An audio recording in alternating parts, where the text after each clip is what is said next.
One extremely popular tour is a boat ride out to Robben Island, just 8 miles off Cape Town's coast, where political prisoners were held during the rule of apartheid.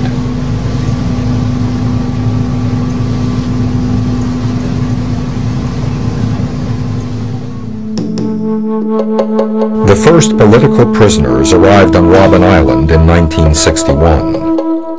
The 1950s had been a decade of violence in South Africa. A new generation of black leaders, members of the ANC, or African National Congress, and other groups, organized mass protests against the unjust and oppressive laws of apartheid. Then in 1960, police shot into crowds of people protesting the pass system at Sharpeville near Johannesburg and in the township of Langa in Cape Town, killing more than 70 people.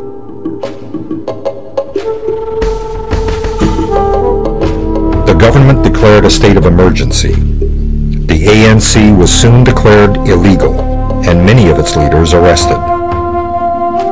One of these leaders was Nelson Mandela. When Mandela arrived on Robben Island in 1963, he was met by a group of white warders shouting, "This is the island. Here you will die." He would not die here, but for Nelson Mandela, prison would be his home for the next 27 years. At his trial, he had stated, "During my lifetime, I have dedicated myself to this struggle of the African people. I have fought against white domination, and I have fought against black domination. I have cherished the ideal of a democratic and free society in which all persons live together in harmony and with equal opportunities. It is an ideal which I hope to live for and to achieve. But if needs be, it is an ideal for which I am prepared to die." Each day in prison is an eternity. Prisoners were allowed to write and receive only one letter every 6 months. They could receive only one visitor every 6 months, for 30 minutes. Sometimes, as punishment, these privileges were revoked.